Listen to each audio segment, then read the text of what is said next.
Yeah, as the casters highlighted, and you actually said before, they need to pick a hard engage and just go in. Then they pick Annie top lane, which does suit the role, but didn't get off to the greatest start. No. So first of all, Annie top is not a bad pick. It's different. I don't really like the build we saw from Xaxus coming in here. It's not about how much damage you can do.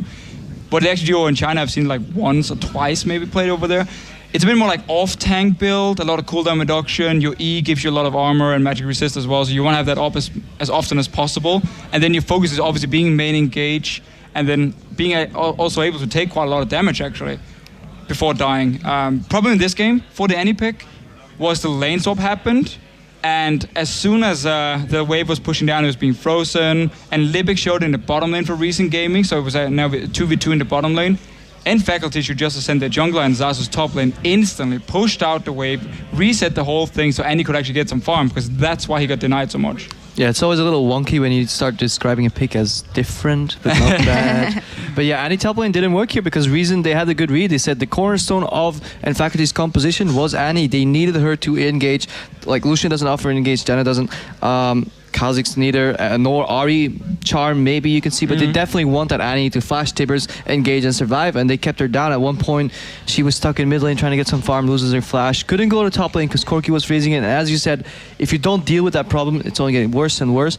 And Reason played it out perfectly. They froze that lane as long as they could, jungle showed up, had pressure in the right areas, had a really good early to mid game, but then late game started crumbling down again. You could see they had the makings of a good Baron bait, didn't execute it properly. They never transitioned that into split push. They were trying to do too many things at once, in my opinion. Yeah, basically they set up like 15 wards in the top side of the jungle around the Baron here, 3 pings on the Baron, everything was covered, and that's why you either decide either we bait out this Baron here, we get them to phase check and we kill them, or we go for the split push here with the Zed and obviously everyone else in the mid lane, and we can then rotate between the 2 lanes.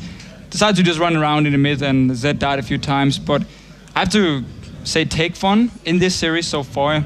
Orianna was great, his Zed was good here, he won the lane against Ahri again, and he managed to get a lot of kills on Xaxus, on the Annie, and he's looking super good here, and the entire lineup, player for player, are actually looking very solid. Yeah, and as you mentioned, very good early to mid game, a 10k gold lead, and I'm going to peek on my paper here at 21 minutes in. They tried to turtle a little bit and Faculty, but it wasn't enough. So is there any chance for them in this next game? There are components of the good stuff there, but I feel like it's just not enough at this point for Faculty.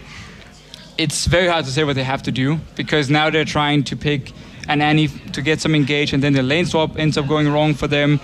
There's just so many things they have to fix, and I mean, they have one more game. Lose one more and you're out, that is it. So unless they can fix it now going into the next game and just come back and win every single game, that's it. So I'm not even sure what to do if I'm in Faculty at the moment. Yeah, with the way this series has been going so far, they're 2-0 down.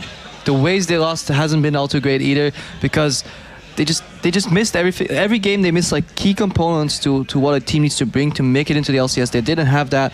They constantly got outsmarted by Reason Gaming and outplayed in the majority of situations too. So it's looking very likely for a 3-0, but we've seen it before, time and time again. It can change, and it might. Yeah, we'll absolutely see if Faculty can bring it back. We're going to take a short break, but we'll be right back with Game 3.